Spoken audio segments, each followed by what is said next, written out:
door. Welcome to the Vermont Dog Trainer Show, your common sense, down-to-earth advisor on all things dog training. Here's your host, Ian Grant. Well, Bernie was diagnosed with a pseudo-pregnancy this week, which has continued to add on to like her behavior issues since she went into heat. Yeah. I think I don't know a lot about this. I've never experienced this before. I've never had a female dog before who's gone into heat. Yeah. She's just like, it feels like raging with hormones, and walks with her right now are just like, we had months of like loose leash walking, beautiful, lovely. And it's just literally this week, there was one moment where she was up on her hind legs, just howling, disrupting the whole neighborhood because there was a squirrel nearby. Like, wow. It's just, so then it makes me, we're taking walks at night. We're playing in the morning in the backyard. We have a fence in the backyard. When there's squirrels, and then we don't walk until night when it's dark with a headlamp because the squirrels are asleep. And that's the only way we're maintaining sanity. Okay. And that's just because of the heat, right? You're able to do that before? Oh my gosh. She could care less about it. She was totally neutral for months. Yeah. Yeah. Interesting. So I've never dealt with a pseudo pregnancy before. I've got two females that we went through 2 heats with each one of them. So, but it didn't go to the degree that yours are going. So that's it. But so play is okay though. She's happy to play, and there's no difference with that. Loves playing. I mean, outside is harder because she can get distracted, but my house is very small, so inside is very challenging. So we moved outside. But for the most part, 90% of the time, she's super engaged, follows all the rules, is really good. Okay. All right. So have you talked to your vet about this at all? Yeah, we had to delay. She was supposed to get spayed earlier this month, and we had to delay it because it's swollen everywhere. Yeah. So now she's supposed to get spayed December 23rd. Oh, okay. Yeah, because they got to wait for everything to reset. Yeah. So I'm hoping that helps. What did they say anything about the false pregnancy part of it though? Did they diagnose that?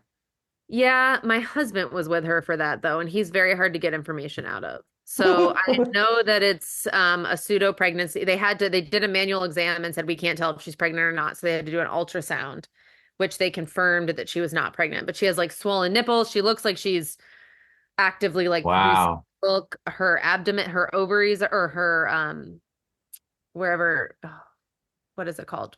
Something else is swollen. It's not the ovaries. It's wherever she would anyway, something else is swollen, and so they have to wait to do the spay. And they just told us like, yeah, there's not a lot we can do other than wait. Wow, you said she's producing milk? She's not, but they look like they are. Like okay, all right. All 6 of them are like swollen as if she's nursing. Oh my gosh. Mm-hmm. Wow. So and the jumping, we had friends over on Friday night, and it was just a nightmare. She's just jumping on everything. So is she just like overexcited? Is that the biggest change? Yeah, can you hear her right now? She's just sitting next to me whining. She just whines all the time. If she's bored or stressed out, she just whines all the time. How far into the heat are you? Well, she's finished her heat. She finished mid-September. Oh. And the symptoms of the pseudo pregnancy started at the end of September, but we didn't take her to the vet until, or I guess they started maybe in October. We started to notice, but we're like, there's no way she's pregnant. We're with her all of the time. Yeah. Yeah. Wow. Yeah. So it's like we're trying to train and do all the things, but she also just like. It's such a change though for her physically and mentally. Like it's almost treating it like it's all brand new again. Yes, that's what it feels like. But I'm feeling so frustrated because I've put in 6 months of diligent training, and now it's like back to square one. So I personally am very frustrated. Yeah. I have zero experience with this, Janice. I have to be honest with you, but I would probably I know somebody that I can reach out to that I can probably chat with in the next couple of days to give you some feedback. I don't know what there are going to be for pointers because it's not like we as trainers have the opportunity to work with this week after week after week, you know? It feels like it's a very time specific thing. And so I'm trying to Yeah, figure out what training I can do with her in this moment, knowing that hopefully things will change once she gets spayed. yeah. Is it any different for her when you get her leashed up and ready to go for a walk? Yeah. So when I walk her from work, not in a place where she's used to seeing squirrels, she is same as she was before. She's Okay. really good. Like right next to me, we'll sniff a little bit, but loose leash the whole time. Will listen to me. We'll check in every 10, 15 seconds. But at home, there's one particular part of our walk where we start where she sees squirrels the whole time. And so she Yeah. goes, she just, yeah. But So that, getting her leashed up inside the house before you go is still this looks the same as it did before, or it's yep. different. Nope, totally fine. Okay. Still a lot of enthusiasm, but we're pretty consistent about like you have to sit, you have to be calm before we leash you up, and she's really good about it. Okay. Yeah. All right. So, So I but will say that, can you take the regular part of your walk? Okay. It's just the squirrel part, the chipmunk part that she goes yeah, but that's ballistic? the beginning of the walk. Yeah. So what I've started doing Oh, is taking her to different places every time. If it's a new place, she doesn't associate it with squirrels. So yeah. we'll be more attentive. Yeah. She's how old again? 11 months. Um, there's almost a part of me that wants her to do something different, like to give her brain something to do. I would almost consider like a dog backpack for her. Okay. You know, and because of her age, I mean, she's not fully grown, fully matured yet, and we're obviously not going to weight it down either on her. But I wouldn't. How much does she weigh, do you think? 30? I mean, I saw a quick glimpse. 30 pounds, 40 pounds? Oh no, she's 55. She's 55. Mm-hmm. Okay. So, 5 to 7% of her weight she can carry. Shouldn't be too much of a problem. I wouldn't, you don't want to do it every single day though, because you don't want to, I mean, you'd have to do it for a while to create some stamina of sorts. But I kind of want to see if we can get her brain thinking about something else rather than what it's on when she goes for the walk. Yeah. You know what I mean? That. Yep. I took her on a hike this weekend to a new place she'd never been for like 2 hours. She was great. Didn't pull, was neutral Okay. with all the dogs, was great. It's just Yeah. the, I think I have a fenced in yard and we let her out there to go to the bathroom. And I think Uh-huh. the reinforcement of every time she goes out there, there's squirrels. So I worry that that reinforcement is making it Sure. worse. Sure. The more that I think about it, right? So everything's elevated for her, physically, mentally, that kind of thing. So it may take you more than normal to drain it, Hmm. I which then literally took obviously, her on like 3 walks on Saturday, and then she was still like crazy in the house that night. yeah. So those times that she's crazy, Janice, that's what I want to see video of. Okay. Okay. Because I have an idea of what it looks like in my brain, but I want to see it. Just like, when you sent the video of her at the door, right? Yep. Yeah. I want to see that so I know exactly what you're dealing with. But I will tell you, if she gets crazy in the house, I would put a leash on her and either hook her to you or anchor her to something Yeah. and limit her movement. But this is a thing, though, because I just, I mean, the fact that you took three walks with her is fantastic. Um, so I know you're exhausting her, or I don't know if exhausting is the right word, tiring her out at least, Yeah. taking the edge off. So then I don't feel so bad about anchoring her because I feel like her body just wants to like go, go, go, and she doesn't know what to do, which is part of the reason why I'm thinking about the backpack because I want to give her something to do Yeah. because she doesn't know what to do. And she's 11 months. She has no idea what's going on in her body right now. Right. I mean, she's just That's where reacting I'm to getting it. right. I'm getting so impatient with her. And I'm also like, you have so many hormones in your body. You're going through so much right now. Yeah. Yeah. Well, she's hit puberty, right? Yeah. Yeah. Yeah. Yeah. So that's where we're at. Okay. All right. Yeah, I would probably, look for the backpack thing. Okay. You get one on Amazon. You're gonna have to measure around her chest probably just to make sure you get the right kind of size. But a bottle of water in each side or a can of soup in each side, something like that, just to kind of give her like some like, what is this? Yeah. So not saying that's gonna be your savior, right? Your saving Right. grace here, but at least you can give her something different to do. Yeah. Yeah. Okay. Yeah, we'll give that a try. Okay. All right. I'll come back around. Okay. Kirsten, go ahead. And then I'll do Eric after that.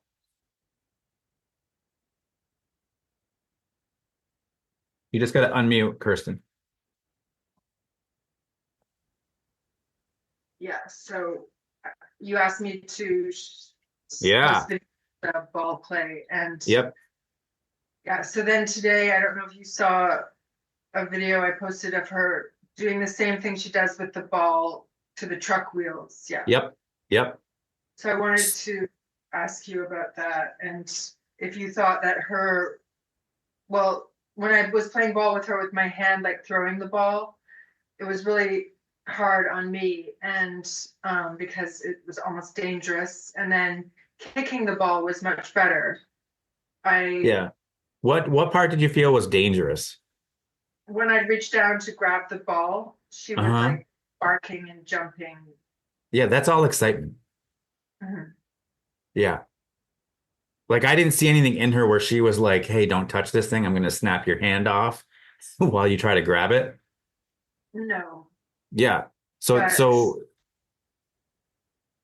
but what? Go ahead. it was uncomfortable because I felt like, an accident could happen, especially if it wasn't me and she was doing that with someone, an elderly person or whatever. But it just was kind of like I was scared to go and grab the ball because she was with my hand, because she was barking at it and Yeah. jumping around and like in very close proximity to my face when I was Okay. reaching down the ball and stuff like that. So I'm going to play the first clip here because I'm going to share this here too.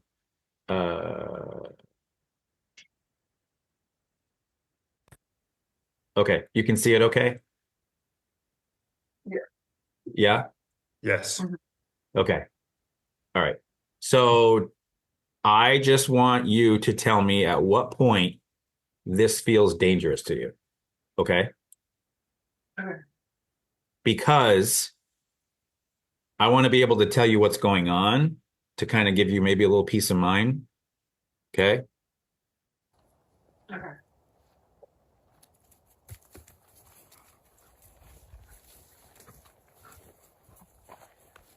So here it's not really, I think the next video that I sent you that was more dangerous looking at the end.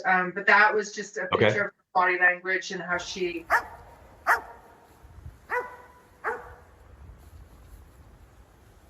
Was it this video, you think? oh, yeah. Okay. Okay.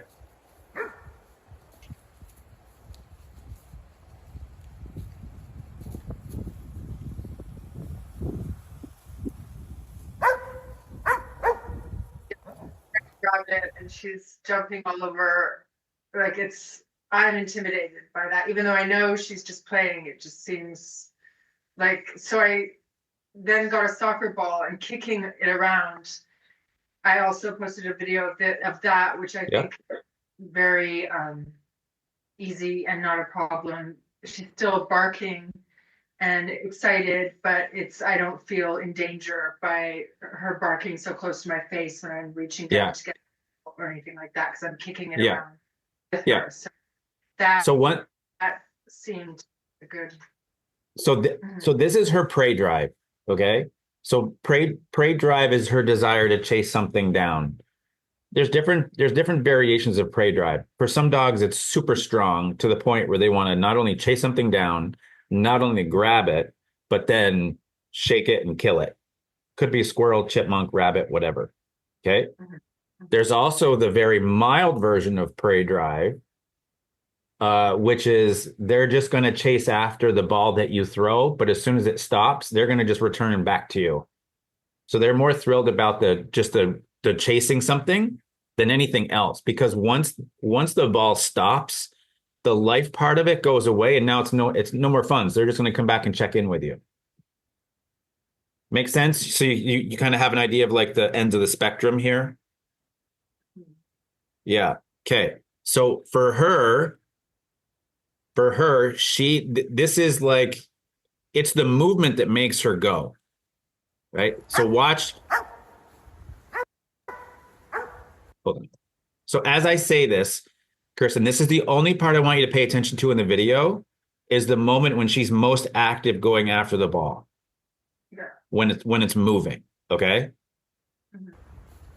So right there, see how you kicked it and she went after it? You see how focused she is on going after it? Yeah. Yeah. So she just wants to make it stop. That's her joy.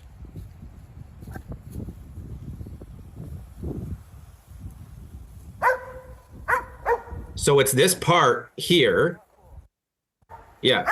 When you said not cool, I think you said not cool, right? So it was actually the part that you engaged your body into it more rather than just kicking it around that escalated her even more.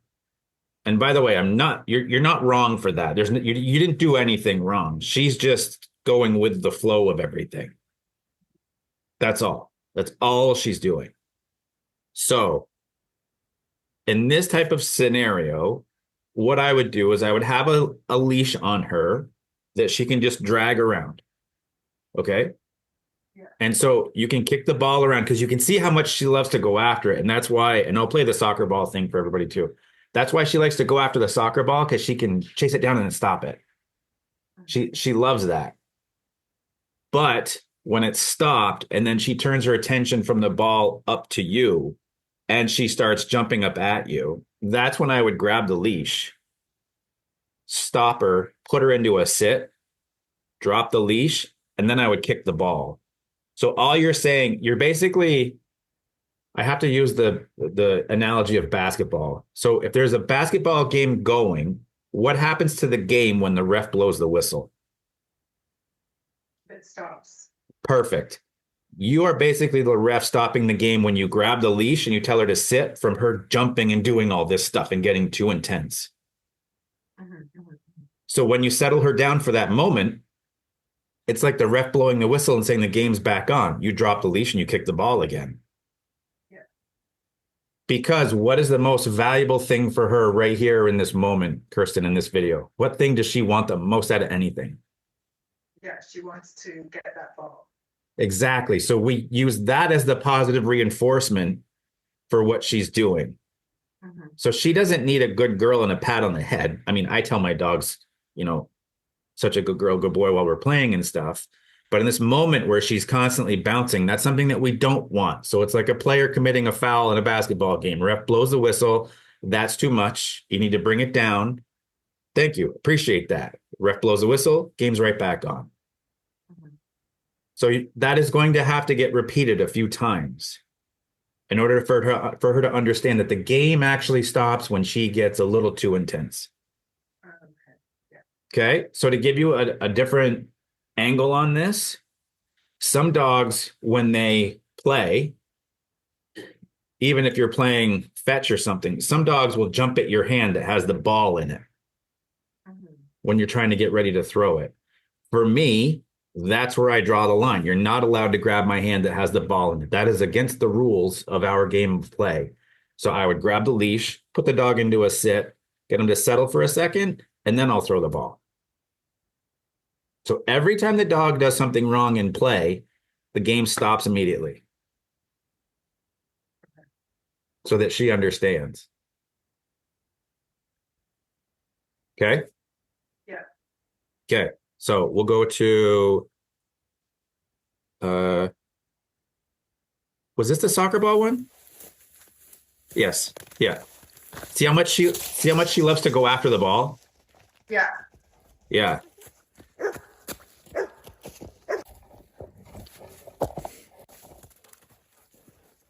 There. This is a perfect example, by the way, because you see how it's just about stopped moving, so she moves away from it. Mm-hmm. Because it doesn't have all that life that it just had when you were kicking it. Yeah. That's her thrill of the chase. She loves it. She loves it. So it's good to play it. Good for her. Like there's no problem with playing this a lot. Do you think? The only thing for me, and this is just a personal opinion, I might get sick of kicking the ball around if she can't pick it up and bring it to me at some point. Mm-hmm. You know what I mean? So is it deflated a little bit enough for her to be able to grab a hold of and pick it up? I don't know. I just got it pumped up, so it's probably not that deflated. Yeah. Most of the time it's like a soccer ball that's like half inflated. So the dog can actually grab a hold of it. Um, Yeah. do you think I could train her to bring it back to me? At this level, absolutely. Huh. Absolutely. I would love to work on that. Yeah. Because right now she's just like, make it move, mom, make it move. Yeah. Yeah. See how much she's staring at it? Mhm. Yeah. She's like a bear running through the woods. Yeah. Yeah. There. See, when it stops moving, look what she does. See how she settles down for a second?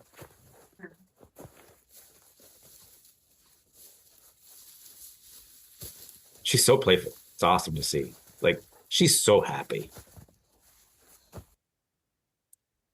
Okay, so that makes sense to you so far, right? Yeah, definitely. Yeah. Okay. I'm just gonna show there because I want this to be seen too. Okay, she's doing exactly the same thing with the truck that she Bingo. does. It's Huh? the exact same behavior. Right, and it's really bad because I'm supposed to. By the way, is the wheel moving right now? Yeah, I'm moving. Slightly moving. Yes, I'm moving. But it's not moving yet. So she's still in that waiting position for it to move. Okay. This is the one thing that not a lot of people understand is that a dog chasing cars is typically more prey drive than it is territorial behavior.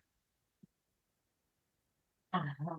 Okay, Yeah. but when we're not at home or around the car, she doesn't go to chase it. Say that Only again.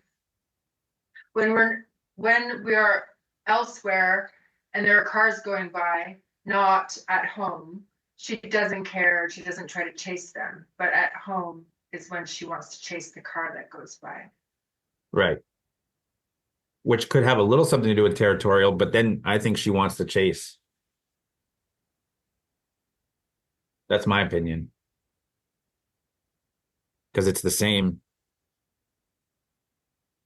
Right. Yeah.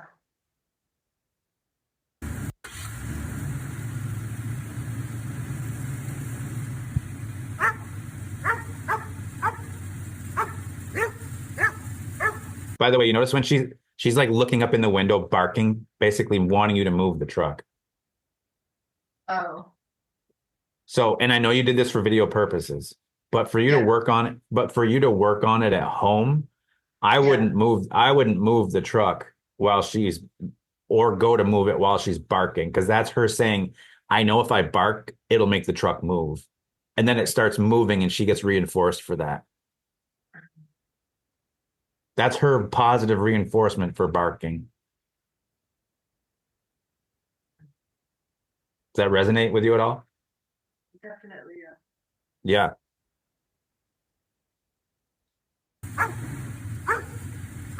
See, she gets closer when it's moving, just like the ball.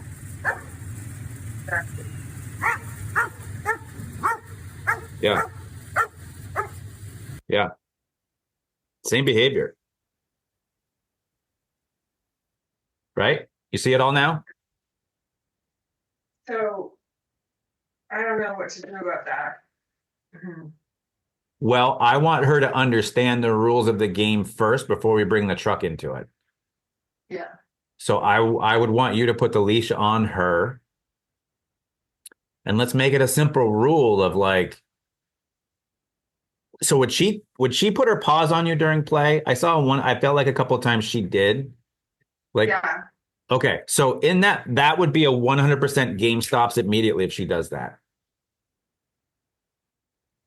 I would just go, nope. I would grab the leash and tell her to sit down. I'd kill my energy. No more playful energy. I'm going to shut it off like the flip of a switch. Okay. So she understands the rules of the game. You just can't get that intense. And then when I sit her down, I might take 2 or 3 seconds. I'll drop the leash. And then I'll say, okay, back on. And me saying okay is like the ref blowing the whistle saying the game's back on. Right. Yeah.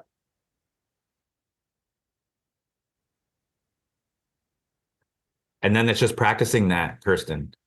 So for me, th this is where play allows us to communicate with our dog when they're super duper excited, so that in different contexts, like the truck, we're still able to communicate with her. We can all communicate with our dog when they're curled up against us or lying down on the floor next to us and it's chill and it's calm, but it's different if things are elevated and they don't hear us at all. The other end of that spectrum is this: police canine dogs, super extensive training. When they've grabbed a hold of a bad guy and they're grabbing a hold of it, they've trained so much that when the handler says their command for let go, the dog goes, whoop, done, zoop, zip right back and sit right next to the handler, because they've practiced so much, so many repetitions at so many different levels of intensity that the lines of communication are open 100% of the time, no matter how intense that dog is. So that's the grand that we don't even touch those realms for us pet dog owners. So, but that's what I mean. I think that helps you kind of understand that, right?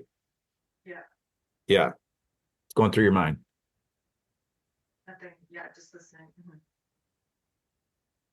So that would be my first plan of action, is to just control the intensity of play. That's all. Because once you get the intensity in place, for me, probably what I would, uh, it's going to help when you shut that energy off, that she knows she's supposed to settle back down a little bit. That can start to help you with the truck when the time comes. Yeah.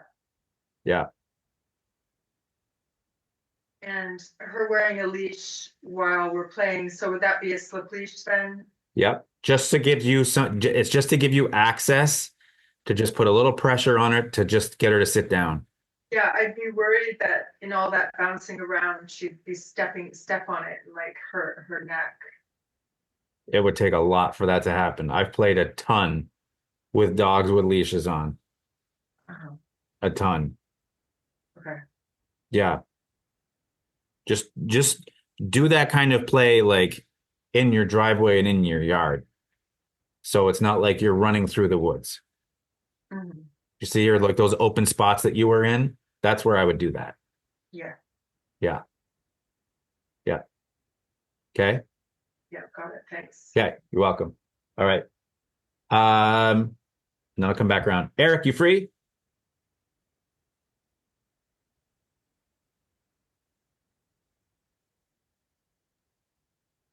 Hey there. Hey, how are you? Good, man. Thanks. Yes. What can I So, help you with? yeah, I think I've messaged you a few times about the two dogs I have. So, to give you the background, I have a 6.5-year-old French Bulldog and relatively well trained. Pretty, I would call her a Velcro dog. She's pretty close to me and my wife. Okay. And then a year and a half ago, we got a second one. Frenchie? And yeah, Okay. same breeder, really good breeder, all good, very healthy. And when we were getting her, the breeder's like, just so you know, she's not afraid of anything. So we're like, okay, this is good to know. So we have two females, so she's Okay. fearless. And so brought her home, socialized her in the house, mostly okay. She would definitely instigate like play, and other dog or older dog wasn't really super into it at first. Okay. Now they go on mostly, I would say 90% of the time it's totally fine. No problem in the house. But then we started realizing sort of early on, if we ever were spending time with the younger one on one, and the older one walk over into the area, she would resource guard us. The younger one would then Sure. attack the older one, and it was out of Okay. nowhere. And so we've been How bad working. are the attacks? Or is there blood drawn? No blood drawn, a lot of Okay. noise. The little one is 15 pounds, so she's pretty small still. Wow. The bigger one is 18, 19, so they're both very small, Oh, right? okay. Yeah. But it's just a lot of noise, and you're like, it doesn't feel good to have two dogs in the house. Yeah, it's So conflict. having conflict, and you don't Sure. really. So then we started watching this happen, and we could see what the triggers were. It was when we were with the small dog, and the bigger dog would walk over just to see what was going on, not Yeah. like trying to get involved at all. And the little dog is like, they're mine right now. I don't want you to be in my space with them. Uh-huh. So we're trying to figure out solutions here on how to navigate this. The other Uh-huh. thing that happens, and it's sort of kind of tied together, when we go for walks with them together, the little one can be reactive. We're working on this deal every day, walking. She reacts to dogs walking towards her, near her. She likes Uh-huh. to chase squirrels. We're trying to mitigate that. We're trying to positively reinforce staying with us. And when they see a dog, she gets treats. When she looks at us, it's all good. So we're doing all this Sure. stuff at the same time. But sometimes you go on walks and she's just out of her head. Like it's just not working. And so we go home and we realized if we let them go home together into the house and they're free to kind of mingle, sometimes the little one is still so fired up, Yeah. she will just want to fight. And so what we do now, we have sort of a solution for this. When she comes home, she either goes into her crate and chills for like a half hour, 45 minutes to kind of Yeah. decompress, or Mm-hmm. we've anchored her to a leash and a collar in the living room by her bed. She can go there and chill out and she's fine. And Yeah. then we let her go and they play and it's totally fine. But it's sort of these two things. It's like her reactivity coming Sure. home and then wanting to fight, or we're with her and the other one walks over and wants to fight. It doesn't Yeah. happen that often, but when it happens, you're like, What this the isn't heck? good. Yeah. So, okay. So the little one, part of the reason she's resource guarding is because she feels like she owns your personal space. Hmm. So what's happening in order for her to feel that way is that she's allowed to invade your personal space whenever she wants to and stay there as long as she wants. That's empowering for her. So your personal space is a resource, not as powerful as food, but in terms of space, I know I'm saying personal space. Space is super important to a dog. Sometimes it's the space between two dogs. Hmm. If there's conflict, right? And one moves towards the other, and it's like, okay, game on, right? And they have a fight or an argument or whatever.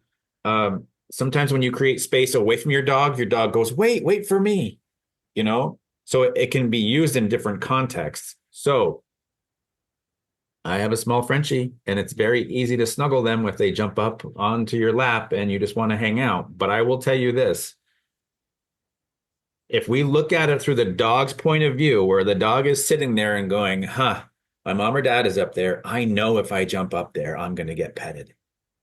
So I'm going to get rewarded for this decision that I'm making 100%. This is my decision to make, that I get to go up there and I'm going to get reinforced for my decision that I made. So that is empowering for a dog. And so how old is how old is the younger So one, Eric? she's a year and a half and a few weeks. Okay. So think about how many times she has jumped up into either your lap or whatever family members you have living with you. So what's interesting here is this is our third Frenchie. Our first one had back issues. So Uh, we never let them jump up or down. yep. Interesting fun fact for you on this whole dynamic is the Velcro dog, who's a 6-year-old, is Uh-huh. always on the couch with us, and she's with us all the time. Yep.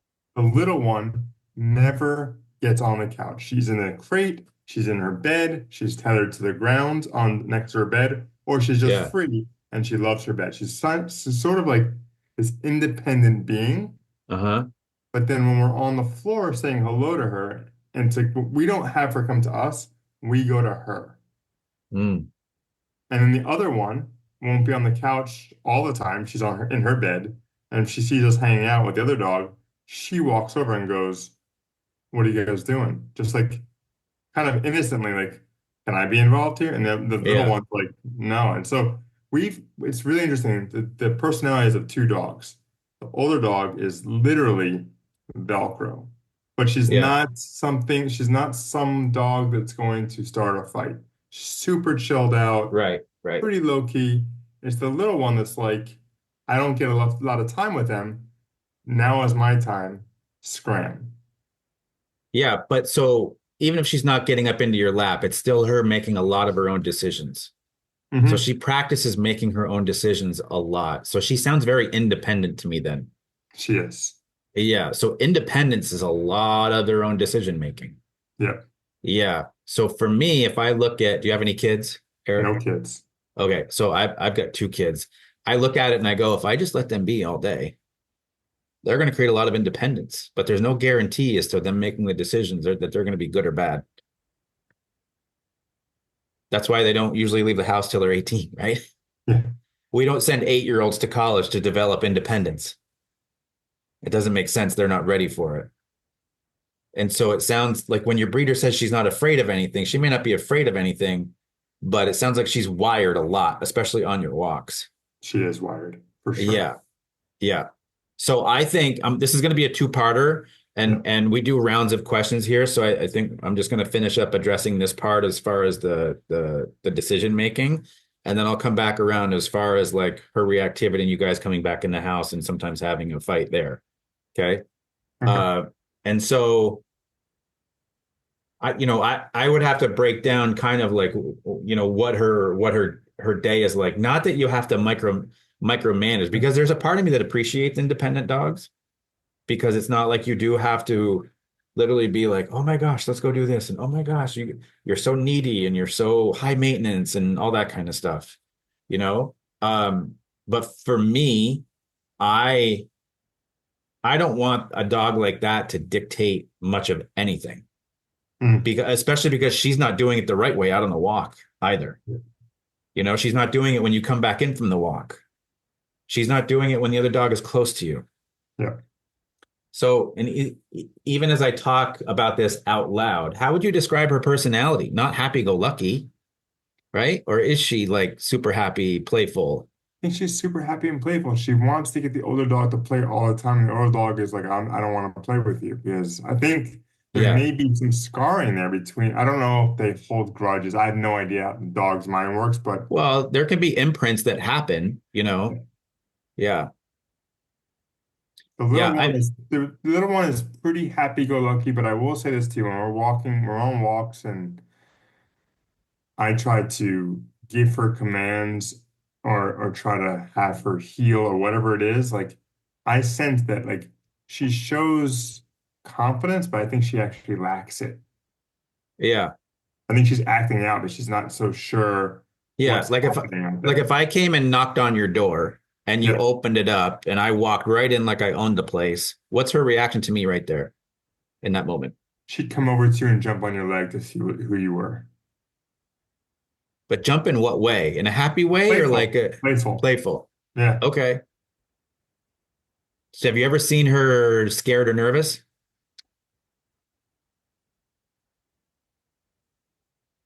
I don't know, honestly. It's a tough thing for Okay. me to kind of tease Well, if out. you say I don't know, then there's chances are that you don't see it on a regular basis, which is fine. Yeah, Which is fine. But okay. All right. So let's just shelf this for a second because I want to keep this going, but I'll yeah. come around and we'll dig in some more. All right. Okay. Yeah. Okay. And I'm sorry for the pronunciation. Is it bouquet or bucket or Phuket. bouquet? All right. All right. Well, welcome to the call. Thank you. You're welcome. Give me what your question is. Okay, so well, I have a few issues, but I'll pick one, I guess, kind Yep. of the The one top that priority. the top priority, yeah. Yeah. So we have a cockapoo, and she is I guess about 16 months or so now, Okay. and so I have two kids, 10 and 14. So she a lot of times will kind of growl at them, kind of snap, or when she's like down here in the family room where this is kind of where she is, her pen is here, her bed is here. We watch TV in this room. Like she's lying down next to me right now. Like if she hears them coming down as she's lying, she'll just start to to growl, kind of do like a, Okay. as they're coming down, and she'll get Yeah. louder and growl more. See, that's So space, right? yeah, Yeah. so she as well, like sometimes when they're playing with her, she can be playful, and or if I'm like petting her and then they come, and then she'll start to growl at them if they try to pet her.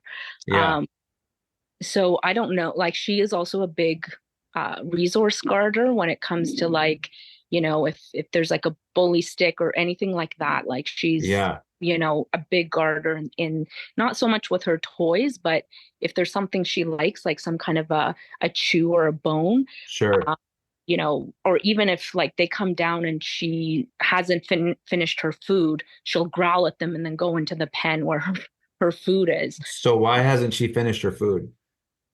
I mean, she'll leave a little bit, just maybe, she's eaten Th- most of it, and then she'll have a little, like not a lot, like she'll have a few pieces left. Is that And a regular thing though? no, not that regular. Like what do you think? Once a week, once a month, twice No, a I mean, week? yeah, maybe like twice a week or so. If I haven't gotten to like remove her bowl, Uh-huh. um, she'll kind of run. If she hears them coming, she'll right away go next to it and growl as though, Yeah. yeah. So that's Yeah. Do you kind get of her right at 8 weeks old? yes. Yeah. So this is decision making too. So you have some similarities with what Eric has going on. Mm, So I will tell you this, when she's in your lap and the kids come over, even if they're coming over to pet her, she doesn't know that, right? right. Even though they can say it in English out loud to you, it'd be like, Mom, we're coming to pet the dog. Yeah. To her, that distance is closing and closing and closing. Mm, But the minute that I feel that dog growl in your lap, that dog's getting down immediately. No ifs, ands, or buts, and the kids are not going to pet her now. right.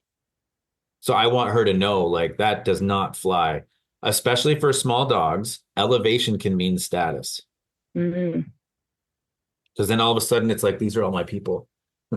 yeah. Yeah. So is She'll she, even do it if she's lying on the floor.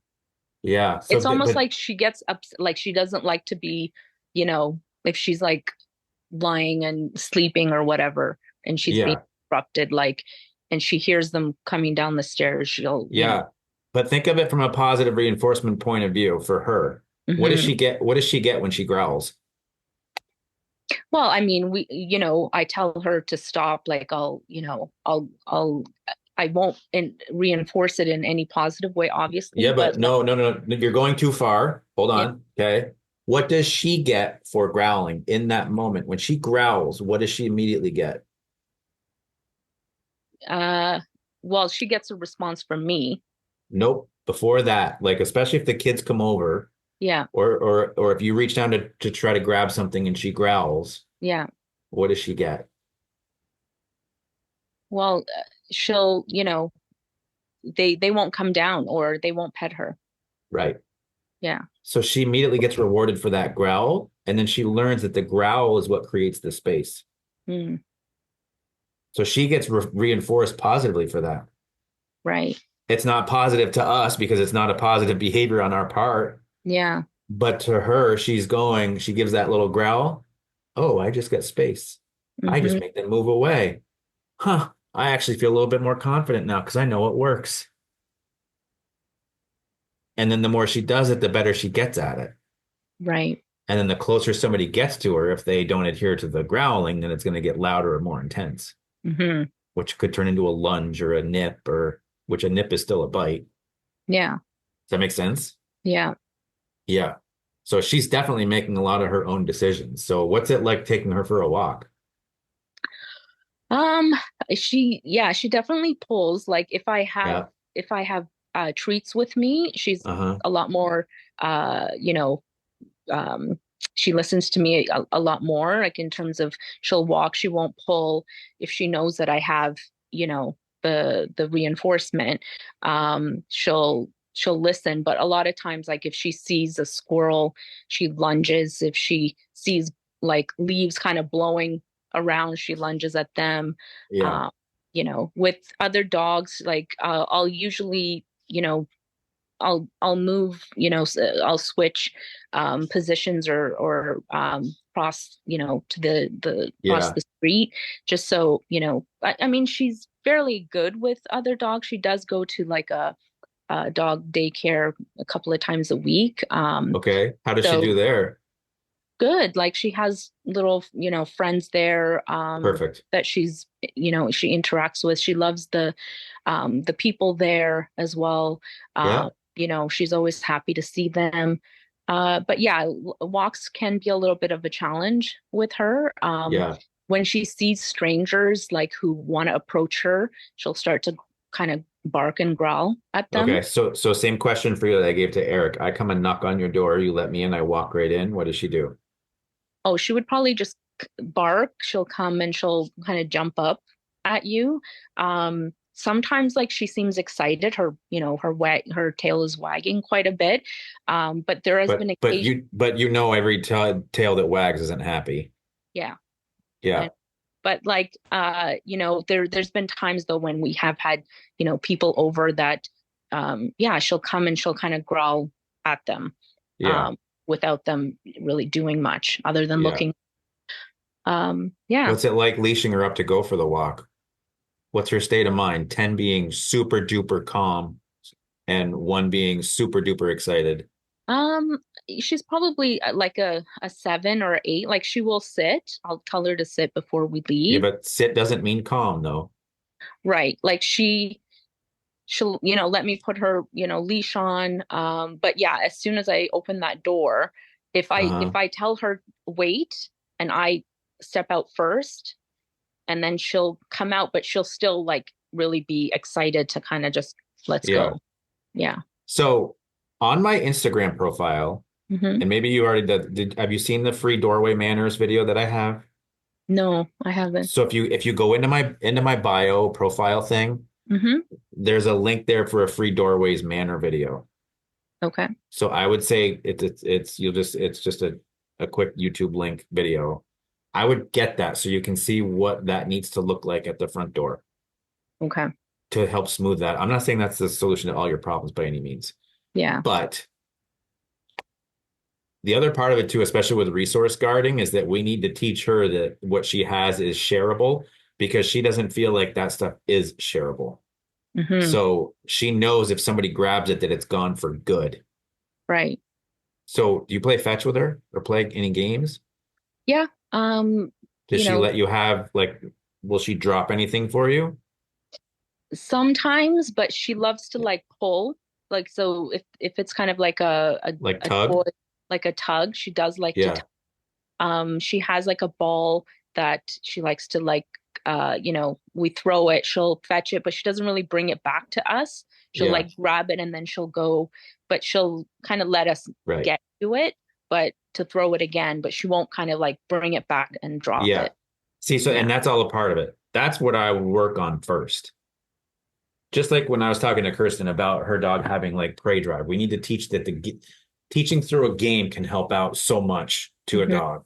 So if we can teach a dog to drop it through a game, Yeah. then we're better off moving forward with that. So teaching it in a game scenario first to Okay. eventually lead us into real life scenarios. Right. Yeah. Okay. Yeah.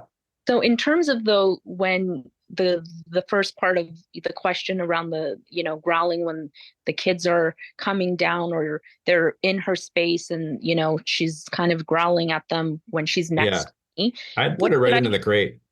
just put her in the crate? Yep. And don't feel bad. Don't feel angry. Don't feel guilty. Just be Yeah. like, this doesn't work. This is where you're going to go. Okay. Yep. Give her 5 minutes in there for her to settle down. Yeah. What I always look for is for a shift in them maybe for their system to regulate. So they're Hmm. not wound up, the ears aren't perked forward, the pupils aren't dilated, Yeah. all that. If that takes a few minutes, great. I'll go let you back out. If she Okay. starts and so for you, because she's growling, it may Hmm. benefit you to have a leash on her in the house to drag around while Right. you're home. When you're not home, it can't stay on. Yeah. Because instead of reaching for her Hmm. or telling her to go in and she won't go in, instead of me going, I'm gonna do this at the camera. So like at the camera, imagine if I'm eye to eye and I'm heading towards her to grab her. This is a lot of this is a lot of pressure on her. Right. Yeah. So instead, if the end of the leash is over here, now I'm walking in this direction and I can grab the end of the leash and then I can go. Okay. Do you see? So Yeah. that way we avoid all conflict because I'm not putting this pressure straight on her. Right. Yeah, just go over, lead her into the crate, leash and all. You're there, you're supervising, right? Let the body regulate, let her back out. She starts growling, right back in again. Okay. That's all there is to it. I don't deal with any of that. Yeah. Yeah, and it's okay to have those rules and boundaries. Right. Yeah. And she's not going to look at the crate as a negative place to go. Right. That's going to be a fear. If anybody here was like me, I got sent to my room a couple times as a kid, right? It doesn't mean I was afraid to go to bed that night. Right. Because it's too many times it's been represented as a safe haven. Yeah. Yeah. Okay. Okay. Okay, great. Cool. Thank you. You're welcome. Yana, you free? Yes, I am. Hi. How are you? Good. I like your response to my video. I mean, your video is amazing. it doesn't work all the time, and it was walking out of the gate into the front lawn. So Yeah. I try to do, walking in, walking out, walking in and out of the house, everywhere. I make them all calm before we move on. So I'm happy with that. I'm also happy to report I had a friend over Radley probably hasn't seen in 6-7 months. Oof. And I had him on a leash. When she first came in, he barked, announced that she was there, but then he just was like, okay, I stay over here, you in your chair, I'm fine. And my friend stayed like for 6-7 hours. No reaction after that. I took the leash off after a while and he just ignored her. Good. So you gave some direction. Yep. Today with my other friend. But then I had a friend he never met, came over at night. And he did not like that. But he also, it was feeding time. It was just a bad timing. But she also made one mistake. And I told her, and I said, well, just, don't interact with him, just leave him be. And she started to try engaging with him. Oh. And that was really set him off. If you walk in and I'm calm and he's on the lead and I take it off, he's fine. He's cool after that. But just leave him alone. I mean, so it's just, people need to understand when dog owners say, don't touch, I don't know. Oh, I know. That's really. And I will tell you, dog people are the worst, right? Yeah. Because it's the dog owners that are going, oh, it's fine. Dogs love me. People that don't like dogs at all, when you tell them don't, ignore the dog, they go, that's fine. I can do that. No problem. So I get it. So my question is, well, honestly, I'm still overwhelmed because when I'm watching all your videos, I'm like, oh my gosh, this dog needs to work on this. This dog needs to work on this. It's a little bit overwhelming. So I just, I'm working on stuff I can right now, what's the most important to work on. But my question is, with all the protection and direction, yesterday I had an incident with my big guy and also with Radley because I walk them separate. Yep. And the first thing with Buford was there was a little girl who wanted to touch my dog, but the grandparents, they live in the neighborhood, have big dogs like pit bulls. And so they know. And they were like, ask her first. And I told him, hey, listen, he's a rescue. I just have him 3 months. I don't know how he reacts. Please. I rather would not her engaging my dog. Totally accept it. But how would since I really don't know how he reacts and I don't know, what happened to him in the past, how would I go about to introduce him to smaller people? But Radley doesn't he is like, kids, what is this? He's also getting he doesn't like little people either.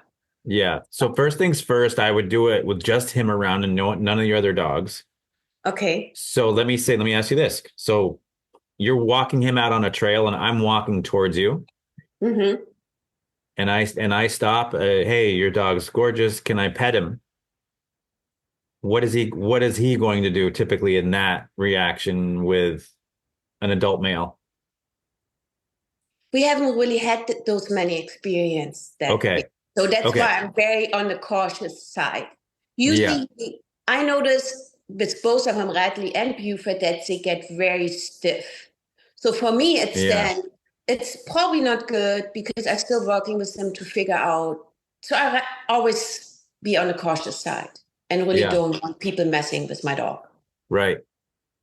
So probably for me then, what I would do is just with him, I would just see if he's curious of the person. So Mm-hmm. I honestly, I would tell the person, look, I just got him. I'm not 100% sure how he is, and I don't know his history. So my first goal would be for him just to sniff a person without the person petting. I mean, it would be ideal, this little girl, since they're used to big dogs. And how many little girls, I mean, she's really petite. She may be 4, are not Oh, afraid of a big dog. So it's yeah, like, but I it don't, would, but she may yeah, not be afraid of a big dog, but the big dog, it doesn't mean he's not yeah, afraid of a little girl. And that's a nightmare waiting to happen. exactly. And that's why I said no. Yeah, good. And that's a good choice. Um, I, to me, this comes down to reading his body language during these times. So you say he appears stiff. So Yes. what are you seeing that makes you feel like he's stiff? His tail is up. He is alert. His gaze is not as focused. And the focus, because she waited, well, I came around the bend. So it was like, I don't know, I mean, in meters, probably 250, 300 meters, when he already saw her waiting at this on the side and he paid attention to her. Sure. So he was locked in already. Yeah. And Yeah. that was for me, it's not, I mean, yeah, that was just, and I didn't want to deal with it. I didn't want to, I'm just not ready for that. I think you're better off taking him to a place. So one thing I used to have my clients do whose dogs were like unsure of people would be to park in the back of a parking lot of like a supermarket or like a Lowe's or a Home Depot. Okay.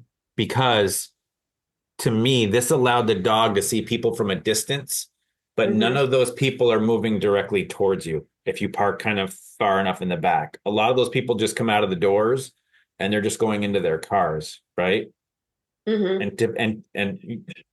And if somebody's walking towards you and you're parked in an area, there's no cars, they're probably going to try to come see the dog, and you could just say, I'm in training. He can't meet anybody right now. Mm-hmm. But I will tell you, I had a client from Maine that I was working with virtually, and I gave her this same task, and she actually started to count the parking spaces, how far away from the doors she could get. So in the beginning, she was like 40 some odd spaces away, but it was for her dog to be able to see people from a distance without those people putting pressure on her dog. Mm-hmm.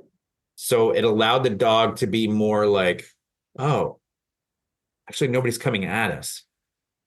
And then it becomes more of the dog observing people than the dog being locked in on somebody. Yeah. Yeah.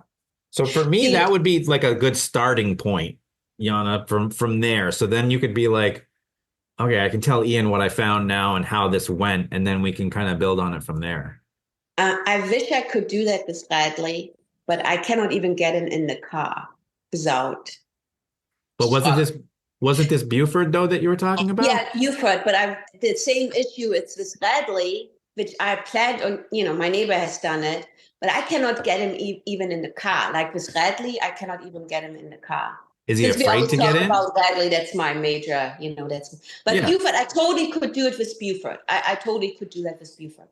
Okay. So what's going on with Radley getting in the car? Like, no, Oh, like he's not getting. afraid? Oh, he's Afraid? not even getting close to the car. He's not. Yeah, It's yeah. Do you live by yourself, Yana? I can't remember. No, I live with 2 boys and 1 husband. Okay. And Radley is absolutely in love with you? No, No. no, he's gotten better since Buford moved in. Okay.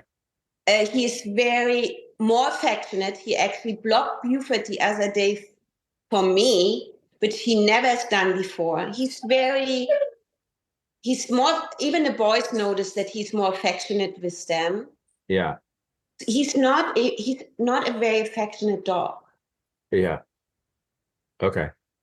Yeah, let me think on this for a second, as far as like the car thing. But you're making some serious progress, though, Yana. I know it feels like Mount Everest, but just keep chipping away at I your mean, the other other stuff. day he came close to the car, which to say hi, and the Yeah, door was open. He didn't do it before. I feel like he's getting more sure of himself and his environment. yeah, So I'm happy. I yeah, just wanted to see what you think about people meeting. So I need to work with both of them really on it. So yeah, for sure, for sure. thank you. You're welcome. You're welcome. Janice, we're back here with you, and I think Yes. did you just post a video? I did because, well, I posted it before Eric and Bouquet's turn, Okay. but they were saying were so relevant to my other question, which is about the dynamic between the two dogs. I'm spending all of my training energy on Bernie because she's a Yeah, puppy. yeah, And Layla is a rescue who we got her 2 years ago when she was between 3 to 5 years old. And she's a little spicy Chihuahua with a lot of personality and preferences. But okay, overall, like pretty easy around the house. She's just reactive on walks. And reactive to most other dogs, but we foster, and she was a good fit with Bernie. So we kept Bernie. gotcha. But So Layla, yeah. can I share this to Yeah. watch? Yeah. It happened while we were on the call. I literally recorded this, so you'll hear yourself in the background. That's great. Maybe, maybe not. Okay, so Layla's up here on your lap or somebody's lap.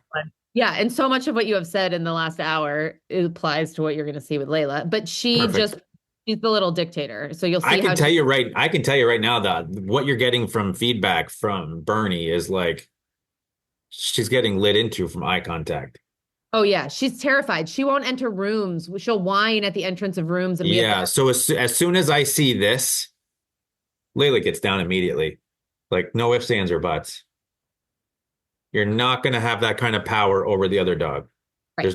And when I heard you saying that to Eric, I was like, okay, yep, I don't do that. Yeah. And then when I sit her down, I might take 2 or 3 seconds. I'll drop the leash. And then I'll say, okay, back on. And me saying okay is like the ref blowing the whistle saying the game. Okay. Yeah. Okay. All right. First things first. She does. Not even at the worst part. This is great though. Yeah, but there's not. This is what I love about doing this is you get this. I can do the slow motion thing. See the touch on the butt with the paw right there, right? Yeah, she does that to her all the time. Yeah. So she wants to, obviously wants to play. And then she gives the warning shot over the bow to be like, don't do that again. Yep. But she doesn't follow through. She will in just a second. Okay. Well, she probably has to in a second because she didn't do it the first time. Right. This is what's been happening recently. Yeah. The game's back. She does that. That's another warning. Yep. Oh. And she goes for her note. This is what she does regularly.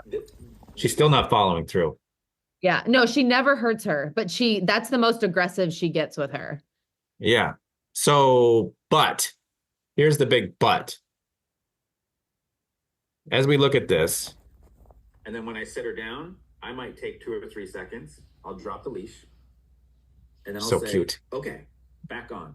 And me saying okay is like the ref blowing the whistle saying the game's like that's a conversation right there too. Right here. Mm-hmm. See that look back? Yep. Yeah, that's a conversation. So my question, I think, is mostly this happens all day, every day. Bernie wants to play. Layla says no. Occasionally she'll play. When Layla then guards her boundaries, goes further, like who are we disciplining? When I separate that, because sometimes I punish Layla because she's hurting Bernie, but Bernie wasn't listening to her language. So like, that to me here because I'm seeing Layla getting overwhelmed Yep. and she has to kick it up a notch, and she's doing the best that she can, but it's not changing things. Yep. So Bernie just keeps coming in. Yep. So for me, in this context here, like obviously if I'm living this, I can record this or I can zip back and forth on this right now, right? If I'm living this, if I'm going back to the beginning here, and then when I sit her down, I might take 2 or 3 seconds. I'll drop the leash. And then I'll say, okay, back on. And me saying, okay, is like the ref blowing the whistle saying, that's where I'd slow it down right there. Okay. You would get involved there. Yeah, because dogs on furniture, I don't have a problem with unless there's behavioral issues happening in the home. Okay. Yep. The flip side of this is how she got up onto the furniture to want to play on top of the furniture, to me, is an absolute no-go. That's just my personal opinion, because we're bringing intensity up in the air and then all of a sudden the world is their playground. Yeah. Because if they don't have the limit up on the cushions, guess a lot of times I see small dogs zipping across the top of a couch like a mountain goat at 100 miles an hour. And then it becomes so playful and so intense. So this here, to me, would be like, you're getting right down, both of you. You're not doing this up here. And normally I'd intervene earlier. I wanted to film this behavior because I knew it was going to be Great. Yes, absolutely. That's so good to know. I don't know that I would have gotten involved as soon as you're suggesting. So that's yeah. And I will tell you this too, Janice, about any video that you do, that it's as long as things are safe and you have me at your disposal right now, it would be to record it. And then you could say, hey, Ian, I would normally stop this at the 13-second mark, but I let it go because I wanted you to see this stuff. Yeah. Right. So don't ever feel bad. And I'm only saying that because I feel like sometimes people feel bad when they post a video and I say, hey, I would have stopped it there. And they go, well, I let it go, So it's totally fine. And you did. And this just happened while we were on the call. Right. So I just see Layla getting overwhelmed. Yeah. Which I think is happening. It used to be Bernie would back down because she was scared of her, and Bernie's more confident, not aggressive, luckily, but more confident. I mean, this is the part that tells me that she's not confident. Hold on. So I can get this to play. Yeah. See, if she was confident, she wouldn't go, ugh. Oh, I know. Yeah. She's still scared of her for sure. Yeah. She used to stop when Layla would give the first warning. She was done. She was really good at listening to boundaries. Yeah. As she's gotten older, it doesn't bother. She'll keep bopping her on the face with her paw, or she'll keep going to play. Even so, Layla has to give 4, 5, 6 warnings now when she used to just have to give 1. Yeah. Plus, you see her tail right here. Mm-hmm. Not a confident dog. Especially she just got her ass chewed out, right? Like, so she reacts very weird when she gets attacked by Layla. She goes into like hyper play mode and goes straight towards her to keep playing. It's very weird when she gets attacked. Yeah. So what I would categorize her as is excited submissive. Yeah. Yeah. And I will tell you, and every time I say this, so my backyard was fenced in when I first started the business. And I would do what I called site visits, which was like an evaluation. A new client would show up with their dog. They got to watch the whole thing. I'd bring their dog in, get it mixed in and corralled with everybody out back. This guy shows up with a yellow lab one time, and this dog is like wired. And I had a really good like pack at the time. Nobody was gonna like, no bites, no aggression, no nothing. But they could, rules and boundaries. So I set that dog. I did my whole introduction, slow introduction that I did, one dog at a time in between a couple of gates, did the whole process, got it out in the group amongst everybody. It's probably 10 to 15 dogs out there. Dropped the leash, and that dog took off at 100 miles an hour around the yard.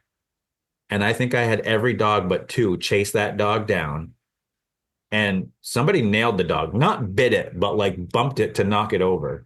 The dog went belly up, like, okay, I give. No, whatever. That's fine. Everybody settled for a second, then they would disperse. That dog got up again, 100 miles an hour. And it did it like 6 or 7 times before I was like, I don't think I can take this dog here. It's going to cause a fight because the dog doesn't know that it should slow down.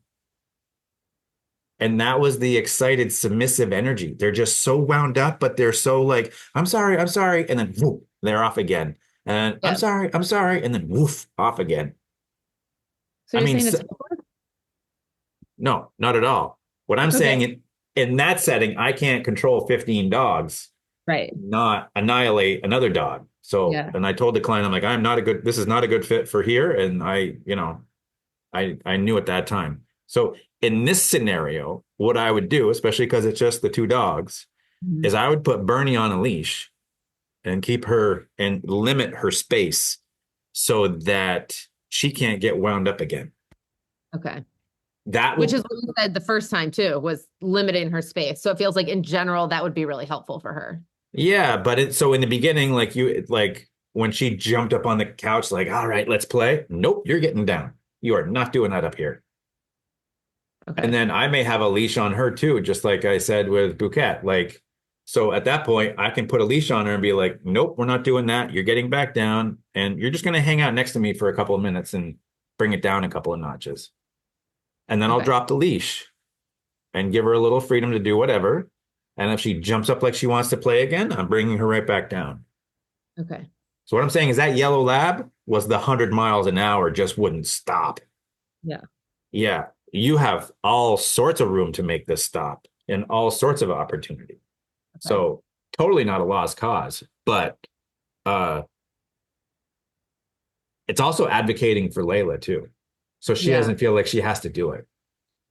That's what yes, that's what drives me most of the time. But then last night on the bed, Layla was on the bed.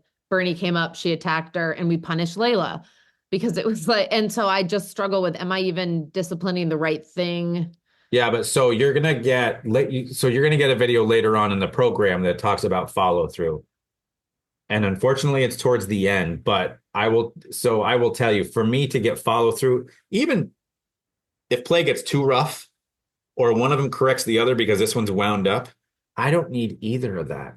I've got things under control. So I don't look at it like I'm correcting them because they've done wrong. All I'm saying is that's too much intensity for here right now from the both of you, even though this is play and this is cut the crap. Yeah. So to me, I go, no, neither one of you. So my follow through is that you need to both, I'm going to stay right here, right on top of you, and you settle down. I'm talking to both of them at the exact same time with just chill energy, like relax, so that I can see a shift in their behavior and their state of mind to kind of go, okay. And then from there, I walk away. That's it. No good girl, no nothing. No, here's your treat for calming down. Nothing. Just walk away. Because that's what all the dogs did in my backyard when that yellow lab went belly up and it quit moving. Then they all just start to disperse. They're not like, oh, good girl, you're so good for lying down. I really appreciate that. You were just excellent. They just go, and go. That's it. Yeah. Okay. The finish is just a walk away. That's it. That's all. Okay. Okay. Yep. Nice catch with this though. Perfect timing. I know. I knew that's what I wanted to talk about. And I saw Yeah. it, so I was like, all right, let's go. Yeah. Perfect timing. That's great. Okay. You're welcome. And I stopped sharing that, right? This is a normal screen for you guys. You're seeing me, right? Yeah. Okay. All right. Kirsten, back to you. You're muted still. I'm just happy to listen, keep listening. So you can Okay. move on. Okay. All right. Eric, back to you then. If Yeah, you're I mean, free. I guess that was a really interesting conversation listening to that discussion with the two dogs there. I'm wondering in my situation when the little one goes and tries to attack the bigger one. Uh-huh. Uh, Again, it's like two small dogs making lots of noise. No one's really connecting. The two French bulldogs. Yeah. So they can't really do much, right? They're not really, but it's a lot of noise and it's aggression. What we do usually is we intervene, pull them apart, and then um, pull them apart, and then we sometimes will take Gigi, the small one, and put her in the crate for a few minutes to have her decompress. Yeah, but so But I'm what not sure happens that's the in right that? thing to do. Yeah, but and I will tell you, everybody does that. So you are 100% spot on as to what typically happens when there's a spat of some sort. Hmm. But I want to break this down. I want to pinpoint this for you. Yep. So let's say there's a spat and you walk over and you do whatever in that moment to just break it up, even if it's just 2 or 3 seconds that get them apart. What happens right there in that moment before you even put the dog in the crate? What's going on right there once they get apart? Are you doing anything? Am I doing anything? Yeah. Usually, honestly, we kind of dive in, Uh-huh. pull them apart. I'll Uh-huh. usually grab one of them, and then I usually try to grab the little one, but she's the instigator, Okay. and I walk away. I literally just Okay. try to kind of kill the moment Sure. as quickly as possible. Okay. So this is what I want you to do differently if it happens again. Okay. If it happens again, and this all depends on who's around the house and who's free and all that kind of stuff. I'm going to assume that both you and your partner are there. Okay. So one of you grab one dog, one of you grabs the other. Now we're going to hang out together. Mm. Even if you have to, I don't care. You can do this with a small dog. I don't care if you just pick that one up, go grab a leash, hook her, and put her back down. Hmm. But I don't want you don't hold her like a baby. Like she No. was just amazing, right? Like wrong communication. I want the dogs to settle down together Okay. before we separate. That's all. So I want to wait until their bodies regulate again and their brain. So things to look at, especially for dogs that get wound up, are their pupils. Hmm. That's huge because those don't go down quickly, especially when the adrenaline starts to pump. Pupils get like huge. My little Frenchie, when she gets wound up, it's like her eyes get dark. I mean, their pupils are huge. So I wait for that to go down. I wait for the breathing to regulate. Um, I wait, obviously, ears are more relaxed. You probably get some panting. I want to see the body kind of like I want to see all this relaxation hit first before we separate. Because oftentimes what happens in multi-dog households is that if there's a spat, and this is what I mean, Hmm. Eric, everybody does this. You've done the right thing. You've kept it safe. Is that there's a spat and then we go, whoop, we have to go their separate ways. Hmm. But they're never learning how to recover. Okay. I don't look, to me, 15 plus years of doing daycare, I've seen a couple of spats. They happen. Dogs Hmm. argue, people argue, right? Yeah. Like it happens. I don't look at it as one's doing something else, doing something very, very wrong. I just look at it like, okay, there's a mistake that's made, but we're going to recover from this. So you can expect this. Anytime you guys have a spat, you can expect that we're going to hang out. You're going to learn how to get along. And then if you need time to rest after that, because that's a lot of work too, Yeah. then whoever can go into a crate. So I always regulate everything first before I separate. It's interesting you say about the eyes. There's one thing that we've noticed with the little one. She has the craziest when she gets Yep. into her moment, you actually That's see the the sclera, the whites of her eyes, I've never seen it in another dog. She gets yeah. like a little bit crazy. Yeah. And it's a bulldog too, where some bulldogs just don't have an off switch, even though they would probably die before they flip the off switch. You, you know, like Yeah. that, and that's part of that breed.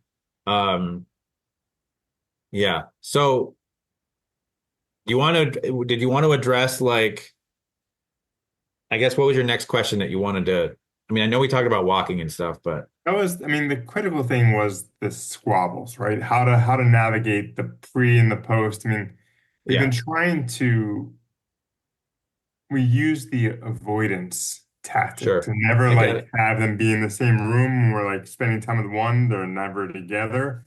Yeah.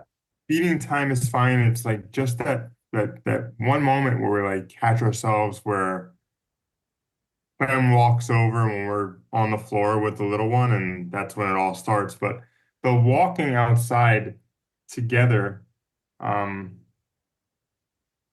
it's the I'm looking for tips and tricks to manage her, the little one, on the leash with dogs.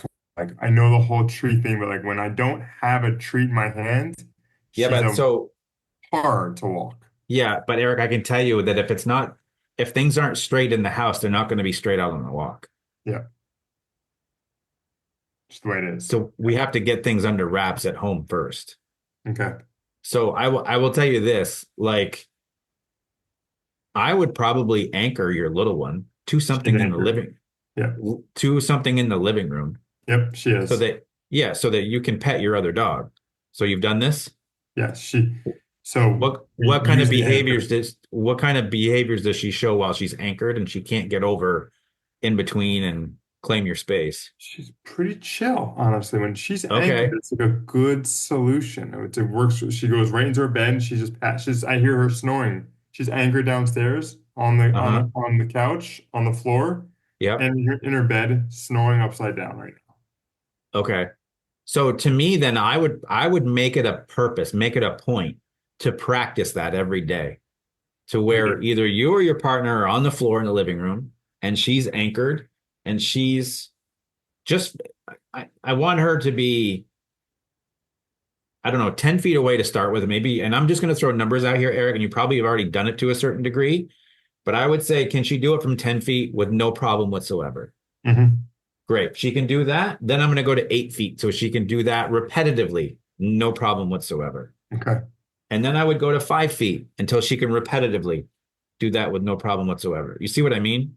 Yeah, and the question I have for you is, I fully understand and appreciate what you're saying here. So the question is it okay if she's anchored to the couch on the floor by a leash and she's just sitting there watching us give love to her dog, but not reacting? Are we trying to like That's perfect. minimize the reaction to that, or is just being okay with that? I just want her to experience it. Got it. See, if you're afraid of an elevator, you and I can talk about it and I can tell you about the elevator, how it's going to work, the doors, the buttons, what you're going to feel. I can break it all down for you, what you're going to experience. We can't do that for dogs. And I feel like it's okay if we bring in and initiate a little bit of stress on the dog, not a Hmm. ton, right? Yeah. Because as we know, learning is stressful. It all depends on what we're learning. If somebody threw me over to NASA right now and taught me rocket science, I'm screwed. No desire. I'm fried, But like, teach me about dog stuff. I'm into it. It's going to be stressful. I'm learning. So for me, I want your dog to experience just watching. And this is where I do use food, is that if you can be petting your older dog Hmm. and she's chill and your younger one is over there 5 feet away, chill as can be, just nice and relaxed, that's when I would have your partner just walk over and just give her a piece of food. Don't say a word, no nothing, Okay. because that chill state of mind is what I'm going to reward. Got it. Clear. Yeah. So Cool. that's the way it would work. So the one thing I didn't want to leave hanging here is you said sometimes when you get back from walks, you get into the house and then sometimes it happens. Yeah, it can. It can. Okay. So for me, what I'm going to do is I'm going to create a system or a procedure that when we walk into the house, she gets anchored maybe immediately to something. Yep. Okay. And then I go through my process of unleashing and doing everything while she's still hooked. Right. And then what I'm going to do is put all the leashes back on, go right back outside, come right back in and do the same thing again. Hmm. So what I'm doing is I'm getting ahead of the behavior of what might go wrong, and I'm creating a new pattern of what I want instead. So instead of her having the independence to make the decision of going, we're back from the walk, but I'm still wound up, so I'm just going to right? Yeah. And so instead of letting that happen, you're saying we're walking in, and this is where you're going immediately. That would be my first thing. As soon as we walk through the door, I'm taking her and I'm doing something with like tying her leash in the door, Yep. just something to get her anchored, because then I get to take my time and not feel stressed that something may go down. Yep. So I get to take my jacket off, I get to take my shoes off. I get to make this a peaceful moment. Yep. Yeah. And then I practice that. So anytime we have something where it goes wrong, and Eric, just for the sake of it, let's say it went wrong 5 times a week that you got back, and you knew at what point in your house that it would go down. Just past your entryway, there's a change in flooring and that's where it went down. Then I would say, okay, if I know that's where it went down, it's my responsibility to create a new pattern from once we walk in the door, not when we get across that threshold. And then I start to create a new pattern from back here. Got it. Make sense? Yep, it does. Yeah. Yep. Thank you, man. You're welcome. Very welcome. Bouquet, you there? I'm here. Perfect. What was your next question? Okay, so our dog is also kind of sensitive to touch. So vet visits are a little bit of a challenge, as well as grooming. Like I've had her groomed before, and the place that I take her for daycare, they do grooming as well. So they have Okay. a few times, but there's certain areas when they touch, she'll like growl or she'll snap at them. And then vet visits as well, it's been a bit of a challenge. Well, they'll have to put a muzzle on, and What usually parts of her body are sensitive? I don't know. It's not like anything specific. It seems like it's just certain things that sometimes she's okay if I touch her, but someone else does, like she doesn't like it and she'll snap Like, at them. can you, like, if she's snuggling with her, can you pet her all over with zero issue? Like, you're not worried about it at all? I am not. She's gotten to a point where she's fine with me, but not with like if my kids were to kind of do that, she wouldn't, like that. Yeah. So you're the provider. Yes. Okay. So, but I still haven't gotten to the point where I can trim her nails or, do all that. Like I do give her baths and stuff, and I'll pick her up, but there's even moments where sometimes like she'll kind of have a bit of a growl if I pick her up to, wipe her paws or whatever after a walk if it's wet out or that. So I had bought like a muzzle, but the Baskerville. Sure. but I want to get her better trained on it. So I don't know if you have any recommendations for that, because like the vet said too, it might be easier for them to kind of, examine her. Sure. If I bring her in with one of those muzzles. Yeah.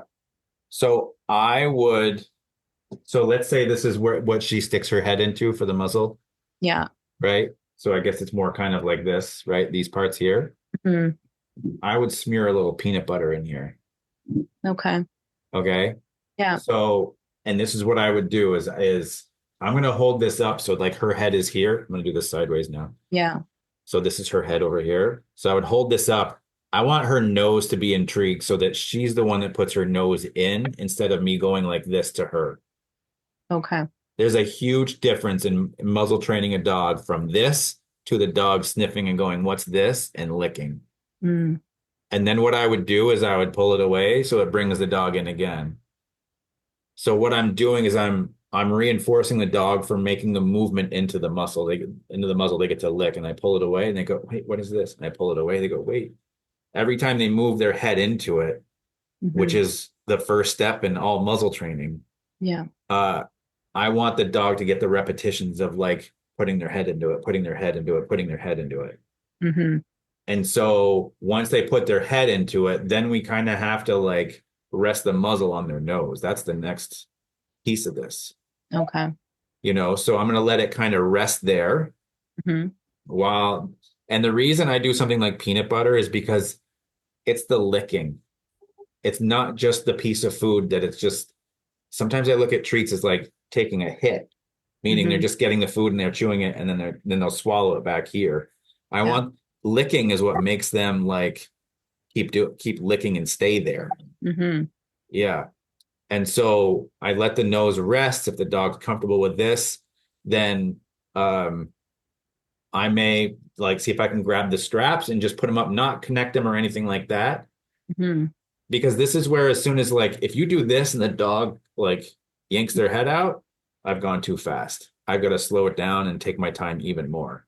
Yeah, because But I have tried once to do that, and she kind of freaked out yeah, and really kind of like snapped and growled, and I kind of took it away right away.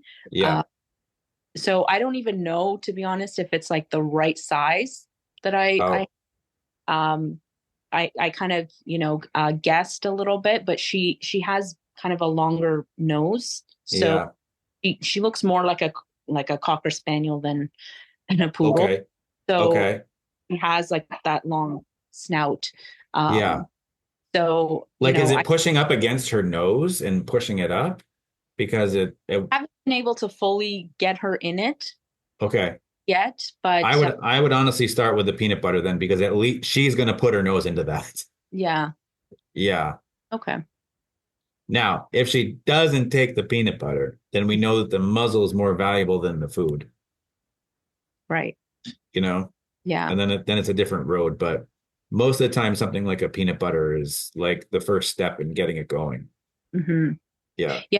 But I do notice in times when she's very, I think, high anxiety, even a treat, like she won't take even her favorite treat if she is Yeah. very tense. And you're 100% sure she's not in any pain. Yeah, no, she's Okay. not. Yeah, Okay. When I hear people talk about touch and sensitivity and dog growling and stuff, that's my next go-to, like what's going on. And as long as right. the vet says that they're not in any pain, then you're good to go.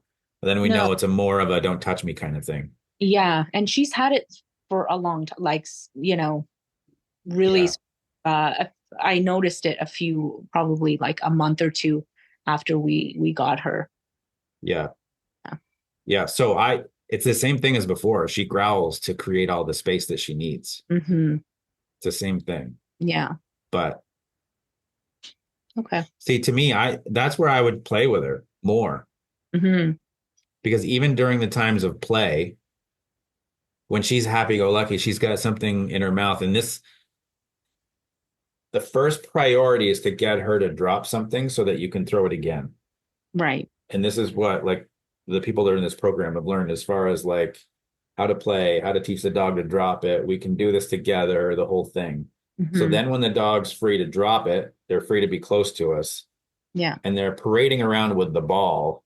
While the dog's parading around with the ball, they got it in their mouth. As they go by, I might give a couple pats on the butt, because their brain is so happy Hmm. and so full of dopamine that a Yeah. little touch on the back's not that big of a deal. Yeah. So you're working with that happy-go-lucky, joyful state of mind. Yeah. Yeah, rather than is it okay if I touch you? Rah, rah, rah, and ooh, all right. Yeah. I find if because my kids do that because they're quite hesitant, and I guess she senses that if they 100%. go in slow, right away she'll. But I've been more because she's I spend most time with her. I play with her, Yeah. I all of that. Like she Yep. always, her favorite move is she'll come in between my legs, and then she'll get like little butt pats or scratches, and then she'll come around and. So I've gotten better at touching her as we're Yeah. playing and stuff. Yes. Or even when she comes, close to me, because she's Yeah. not like snuggler or anything, but she'll come closer to me, and then she'll kind of put a paw on me, Yeah. which she never used to do. So, See, for me, like a dog like that, the first priority would be to teach her how to play. mhm, And then when she is clear with the rules of the game and what's to be expected and how you play, mhm, then you teach your oldest kid how to play with the dog. yeah, And at that point, all you have to teach the person how to do is to give the drop it command, make the dog back up. They can grab it and throw it again. And mhm, that's the repetition. So the dog goes, oh my gosh, somebody should have told me this earlier. This is how we play. This is so easy. mhm, And then when that person knows how to do it easily, then you go to the next person. So then she starts to learn how to play with everybody. Right. But it's the game that you created with her that now goes here, here, anybody, you Yeah. know? So Yeah. is the drop it thing, is that just a repetition, like like as soon as she drops it, kind of reward her for Yeah, dropping? but in that moment, what does she want more than anything as soon as she drops the toy? She wants you to throw it to Right. continue. So you don't need to worry about giving her food and you don't need to worry about petting her. Okay. It's giving her the ball back immediately. Right. That's the ultimate reward. So I want the dog to learn that we can share. Yeah. Yeah. So as soon as they drop it, she gets it right back, almost like a hot potato. Mm. But we have to be careful that we're not reaching for it quickly and then she's doing like the rattlesnake bite kind of thing. Mm-hmm. Yeah. Okay. Yep. Okay. Yeah. You're welcome. Uh, Up to you, Yana. Okay. Well, so how would you go about getting Radley in the car? Okay. So how close can he get to the car? The other day I was surprised. I pulled into the garage and I got out of the car and he came up when I had the door open. Usually he doesn't Okay. even come in the garage. I mean, he is making, especially since we come back from the vacation, he was affectionate with my neighbor. Uh-huh. He seems, I don't know what's happening. He's, Is your car in a garage or is it like inside the fenced in area that like it's usually in the garage. Sometimes okay, I leave it perfect. out and try, I've been trying before, uh, have him on the leash, getting closer and closer to the car, Yeah. Do trying you to have throw a treats in there. do you have a long leash? Yes. How long is it? Do you think ballpark? Uh, yeah, one of those really long ones I don't know. Do you think it's Probably. 10 feet? Do you think it's 50 feet? Uh, okay, I think in meters. Okay, I think Oh, it's sorry. 50. It's probably, I would say 10, 15 feet. Yes. Okay. All right. So, and is your car like an SUV or what is it? Yes, yes, it's a minivan. Okay. So, what I would do is I would put him on this long leash. Mm-hmm. Okay. I would open up let's say I would open up, so sometimes minivans have the sliding doors on both sides. Does it have that or is it just one side? Yes, both sides. Both sides. Okay. So you're going to open up the sliding door behind the driver's seat. Mm-hmm.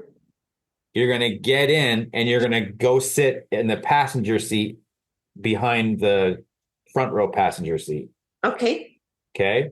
And you're going to have him on the long leash and you're going to give him enough room that he has a few feet to move around from just outside the car.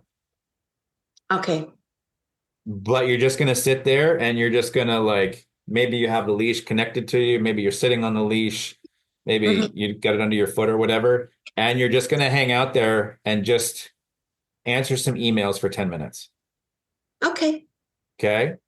Um, if you have a couple of treats, I would just kind of toss them out with zero expectations of him taking any of them. Okay. But I would Okay. do something different that's a little higher value. So maybe like a cold meat, maybe like a cut up Mm-hmm. hot dog, whatever you feel like he's going to be super valuable to him. Maybe you cooked up some bacon, Mm-hmm. some sausage, something. I will tell you sometimes like the frozen sausage that you can just zap in the microwave that's super duper cheap is Mm-hmm. very stinky. Yeah.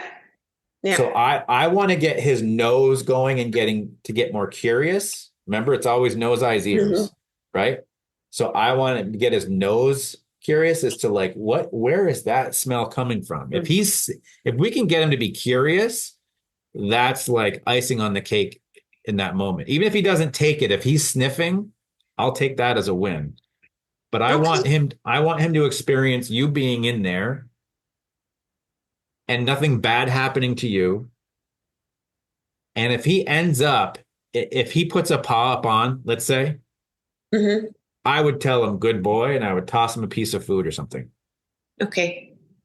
Yeah. Anything that uh Because right now because he's so afraid of it, I just want to get him used to being in the proximity of it with nothing bad happening. Just a quick question on it. Like, is it also with dogs developmental, like with, kind of like with humans? Because I noticed when they hit 2, like my other 2 dog that just turned 2, she's losing a little bit of stuff she was afraid of. What do you mean? It's like today she hates the vacuum cleaner, but she can handle a chainsaw. It's very bizarre. Today we vacuumed and it was fine. All of a sudden it was fine. Oh, so you're saying, is it normal if they just all of a sudden accept things that they've previously been afraid of? When they get older, like the 2-year mark, is that very significant in dogs? Yeah, there's a lot more life experience. It's certainly not unheard of.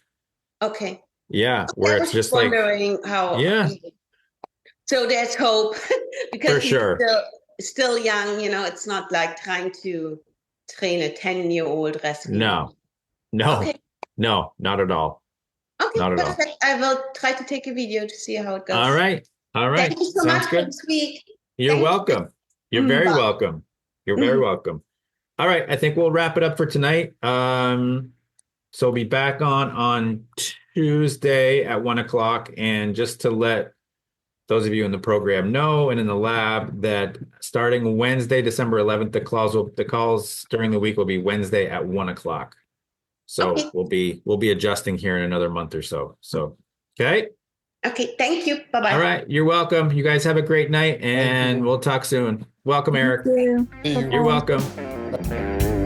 Well, listen, baby. You can keep your pedigree family.